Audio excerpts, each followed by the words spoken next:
तहलुका, अपने आप को हलाकत में न डालना।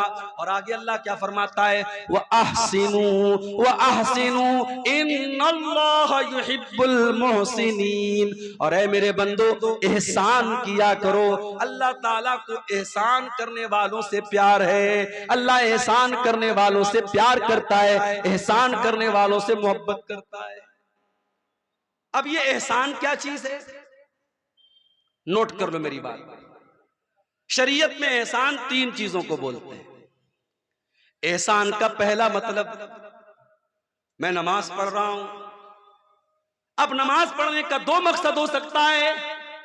एक मकसद तो ये हो सकता है, मैं इसलिए नमाज पढ़ रहा हूं कि गांव के लोग ये ना कहे कि बेनमाजी है। मैं नमाज पढ़ रहा हूं इसलिए पढ़ रहा हूं कि मेरा बाप ये ना बोले कि मैं बेनमाजी हूं। मैं नमाज पढ़ रहा हूं इसलिए पढ़ रहा हूं कि गांव वाले बोले कि ये बड़ा मुत्तकी आदमी है, बड़ा नेक आदमी है। एक मकसद तो ये हो सकता है। और एक मकसद ये होता है, मैं नमाज इसलिए पढ़ रहा हूं कि 5 टाइम की नमाज मेरे ऊपर अल्लाह ने फर्ज करार दी है। अगर मैं नमाज नहीं पढ़ूंगा, अल्लाह क्या मुझे जवाब देना पड़ेगा, अल्लाह क्या अजाब मिलेगा। अल्लाह की सजा के डर से और अल्लाह को राजी करने के लिए मैं नमाज पढ़ रहा हूं। मेरे प्यारे साथियों, एहसान यही है कि आप जो भी काम करें, जो भी नेकी करें, मकसद लोगों को दिखाना ना हो, मकसद पब्लिक को दिखाना ना हो, मकसद अल्लाह ताला को राजी करना हो। इसीलिए अल्लाह के नबी एहसान का मतलब बयान करते हुए फरमाते हैं, अंताबुदल्लाह कान्नका तरा। एहसान ये है कि तुम अल्लाह की इबादत जब करो तो ये सोच करके करो कि तुम अल्लाह को देख रहे हो। फ़इल्लम तकुन तरा, और अगर तुम ये सोच नहीं सकते कि तुम अल्लाह को देख रहे हो, फ़इन्नहु यराका, तो तुम ये सोच करके नमाज पढ़ो, तुम ये सोच करके इबादत करो कि अल्लाह ताला मुझको देख रहा है। मेरे प्यारे साथियों, ये एहसास अगर आपके अंदर है, इसी का नाम एहसान है। आज कौन अल्लाह से डरता है? दुकान के ऊपर कैमरा लगा हुआ है, जाके पूछो दुकानदार से, तूने कैमरा क्यों लगाया? तेरी दुकान पर 5-5, 10-10 कैमरे क्यों लगे? जाओ कटिहार के बड़े बड़े शोरूम में चले जाओ, जाकर के दुकानदारों से पूछो, तुमने अपनी दुकान पर इतने बड़े बड़े कैमरे क्यों लगाए?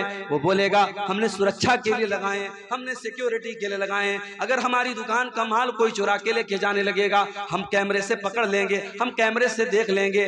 आज कैमरा लग गया, सामान चोरी होने बंद हो गए। आज कैमरा लग गया, दिल्ली के अंदर लड़कियों से छेड़छाड़ कम हो गई। आज कैमरा लग गया, रेप की घटनाएं कम हो गई। कैमरा लग गया, इंसान डर गया, नहीं यार कैमरा लगा हुआ है, सब रिकॉर्ड हो रहा है। मेरे प्यारे साथियों, इंसान के बनाए हुए कैमरे से डर गया। इंसान का बनाया हुआ कैमरा तो फेल भी हो सकता है, इंसान का बनाया हुआ कैमरा तो खराब भी हो सकता है। इंसान का बना हुआ कैमरा तार से और वायर से चल रहा है, इंटरनेट से चल रहा है, इंटरनेट रुक गया, वायर कट गया, तार कट गया, लाइट ऑफ हो गई, कैमरे ने काम करना बंद कर दिया। मेरे प्यारे साथियों, एक कैमरा अल्लाह ताला ने भी हमारे और आपके ऊपर लगाया है, और ये कैमरा लाइट से नहीं चलता, ये कैमरा बैटरी से नहीं चलता, ये कैमरा इन्वर्टर से नहीं चलता, ये अल्लाह ताला की कुदरत से चलता है, और ये कैमरा कभी बंद होने वाला नहीं है। व इन्ना अलैकुम लहाफिजीन किरामन कातिबीन यालमूना मा तफअलून। मेरे बंदो, हमने तुम्हारे अमाल को रिकॉर्ड करने के लिए, हमने तुम्हारी हरकतों को नोट करने के लिए, हमने किरामन कातिबीन को मुकर्रर कर दिया है, जो तुम्हारी एक एक एक्टिविटी को, एक एक अमल को रिकॉर्ड कर रहे हैं। तुम जो भी कर रहे हो सब लिखा जा रहा है, तुम मेरे फरिश्तों से कुछ छुपा नहीं सकते।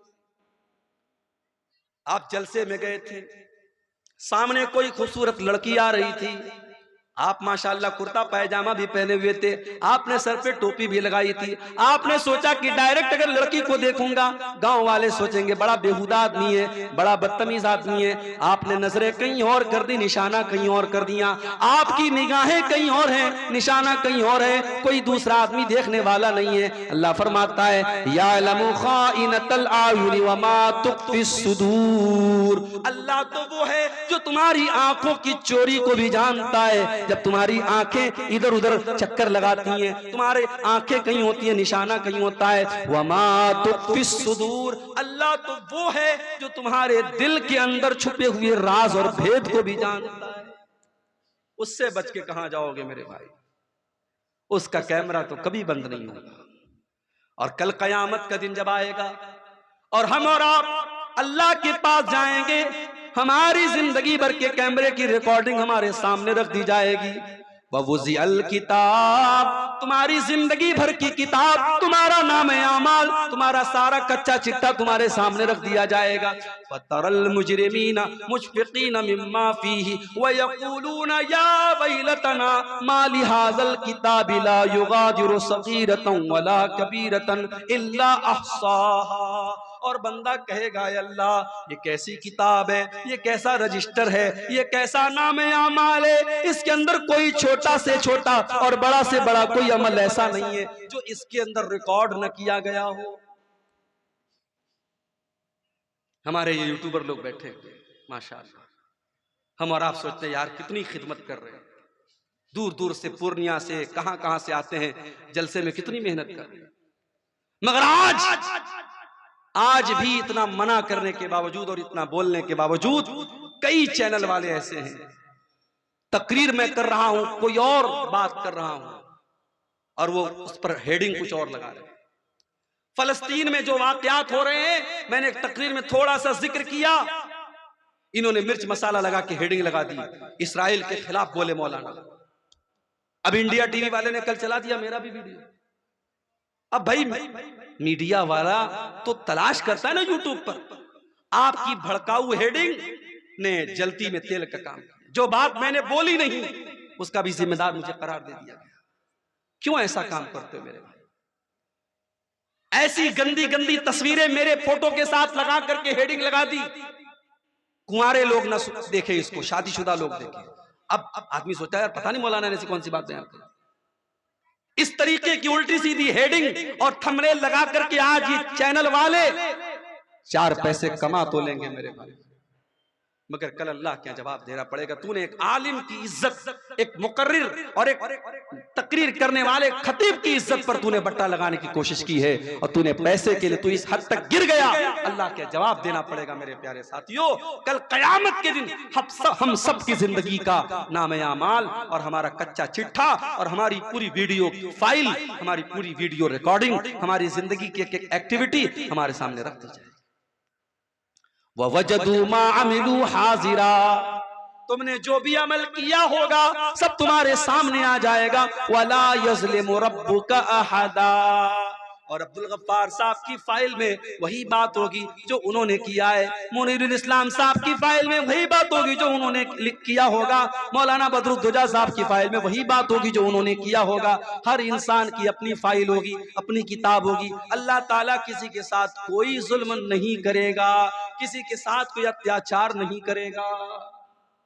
तो एहसान का एक मतलब यह है मेरे भाई कि जो भी अमल करो अल्लाह को राजी करने के लिए, किसी को दिखाने के लिए मत करो।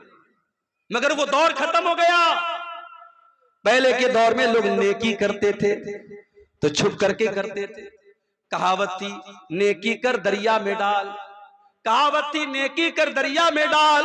आज सोशल मीडिया का दौर आ गया, अब कहावत बदल गई। अब नेकी कर स्टेटस पर डाल, नेकी कर इंस्टाग्राम पर डाल, नेकी कर फेसबुक पर डाल, नेकी कर व्हाट्सएप पर डाल, नेकी कर अखबार में डाल, नेकी कर मीडिया में डाल। नहीं मेरे प्यारे साथियों, अपनी नेकियों को बर्बाद न करो। अंताबुदल्लाह कान्नका तरा, एहसान ये है कि तुम अल्लाह की जब भी इबादत करो, जब भी तुम कोई नेक अमल करो, ये सोच करके करो हम अल्लाह को देख रहे हैं। और अगर ये सोच ना सको तो ये सोच करके करो कि अल्लाह हमको देख रहा है। बुझते पारे? एहसान का मतलब समझ गए? ये क्या है? किसी ने चंदा दिया, सोने का है माशाअल्लाह। ये किसी माँ बहन की तरफ से ये सोने की, हमारे इसको नाक की नाकी का नहीं, नाक की मच्छी। चलो भाई ये नया नाम पता लगा, नाक की मच्छी आई है। अल्लाह ताला इस बहन के सदके को कबूल फरमाए और अल्लाह ताला इस सदके को इसकी नजात का जरिया बना दे, आमीन। तो एहसान का पहला मतलब मैंने आपको समझा दिया। अब एहसान का दूसरा मतलब समझ लो। इतना समझा के कोई नहीं बोलेगा भाई मैं एक एक बात बीच बीच में बंगला में भी समझाऊंगा, थोड़ा आपको हंसाऊंगा भी इंशाअल्लाह। एहसान का दूसरा मतलब जो काम करो परफेक्ट करो। अल्लाह के नबी को वो काम पसंद था काना इज़ा अमिल अमलन युतकिनुहु, अल्लाह के प्यारे नबी जब भी कोई काम करते थे परफेक्ट करते थे। काम जब भी करो सही करो। अगर आप नमाज पढ़ते हैं, हमारे बहुत सारे भाई जब नमाज पढ़ते हैं उनको ये भी पता नहीं कि हाथ कहाँ बांधना है, कोई नीचे बांध रहा है, कोई बिल्कुल ऊपर बांध रहा है, कोई पेट पर बांध रहा है। भाई साहब, ना पेट पर हाथ बांधना सुन्नत है, ना नाफ के नीचे सुन्नत है, ना बिल्कुल ऊपर सुन्नत है। सीने पर हाथ बांधना है। रुकू में जाना है तो पीठ को बिल्कुल बराबर रखना है, पीठ को और सर के लेवल को बराबर रखना है। सजदे में जाना है